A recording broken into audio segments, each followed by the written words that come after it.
আজ চলো গরমে আবার তোমাদের জন্য একটা খুব সুন্দর নতুন রেসিপি নিয়ে চলে এসেছি, সম্পূর্ণ নতুন, একবারে ভিন্ন। ভাবছো মুসুরি ডালগুলো দেখি দেখি কি দেখাতে চাইছি, তাই তো? আর এই পাতাগুলোই বা কি? হ্যাঁ, তো দেখে বুঝতে পারছো কি? কেউ কেউ হয়তো চিনতে পারছো, কিন্তু সবাই হয়তো চিনতে পারছো না। ভাবছো যে কিসের এই পকোড়াটা বা কি বা, তাই না? কিন্তু বিশ্বাস করো, এর ওষুধি গুণ এতই ভালো। আমি আমার শাশুড়ি মা যে আছে, মানে মায়ের কথা বলছি, হ্যাঁ, মা বলে যে এতে গা হাত পা ব্যথা চলে যায় বা ইয়ে হয়ে যায়, মানে কি বলবো, রক্তটা খুব ভালো থাকে। ঠিক আছে, তো চলো দেখো এই রেসিপিটা তাই তোমাদের সঙ্গে শেয়ার করছি। এগুলো হচ্ছে গাঁদাল পাতা, হ্যাঁ, যারা গ্রামে থাকো তারা নিশ্চয়ই চিনবে। তো ভালো করে দেখো, প্রথমে মুসুরিটাকে ভিজিয়ে নিয়েছিলাম। মুসুরিটা গাঁদাল পাতাটাকে ভালো করে কেটে পরে মিক্সিতে প্রথমে আগে বেটে নিচ্ছি। বেটে নিয়ে তারপরে চলো এই যে দেখো মুসুরিটাকেও ধুয়ে নিচ্ছি। সবগুলোকে একসঙ্গেই কিন্তু মিক্সিতে দিয়ে দেবো।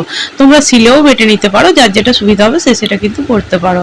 এই যে দেখো প্রথমে পাতাগুলোকে দিয়ে দিলাম, তারপরে যে মুসুরিটা দিলাম, তো সামান্য একটু জল দিয়েছি, দিয়ে দেখো পেস্ট করে নিয়েছি। এবার পেস্টটা দেখো এরকম একটু মানে চাপ চাপ মতো রাখবে, তাহলে পকোড়াটা করতে সুবিধা হবে, বেশি পাতলা হয়ে গেলে অসুবিধা হবে। এবার দেখো নুন দিয়ে দিচ্ছি, হলুদ দিয়ে দিচ্ছি। আমি যেমনভাবে করছি করে দেখো, খুব সুন্দর লাগে, একটু গন্ধ থাকে না। অনেকে বলে বাজে গন্ধ, কিন্তু একটু থাকে না।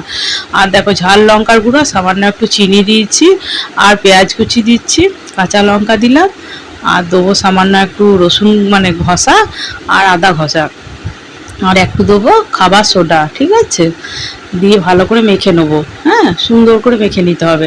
দিয়ে মেখে পরে কিছুক্ষণ রেখে দেবে, তারপর কিন্তু পকোড়াটা বানাবে। ঠিক আছে, খুব সুন্দর হয়, মানে অবশ্যই বাড়িতে এরকমভাবে আমি যেমনভাবে বানাচ্ছি দেখো, বাচ্চারা না গন্ধ না কোনো কিছু কিচ্ছু বলবে না, অথচ কিন্তু খুব উপকার এটা, কিন্তু জানো তো? এটা সর্ষের তেলে কিন্তু আমি ভাজবো এই পকোড়াটাকে। আর খুব ক্রাঞ্চি হয়, যেহেতু এটা মুসুরি ডালে তাই খুব ক্রাঞ্চি হয়। বেসনেও হয়, কিন্তু আমি মুসুরি ডালে বানিয়েছি। এই যে দেখো পকোড়াগুলোকে সব তেলের মধ্যে ছেড়ে দিলাম। এবার তেলটা একটু হয়ে একটু সময় নিয়ে ভাজবে, ভাজাটাও খুব সুন্দর হবে। আর খেতে গরম ভাতে হেভি সুন্দর খেতে, খুবই ক্রাঞ্চি আর খুব টেস্টি। বিশ্বাস করো, মানে ছেলেরা খুব সুন্দর, ছেলেরা বলে না, সবাই কিন্তু চেয়ে খাবে এরকমভাবে যদি বানাও তো।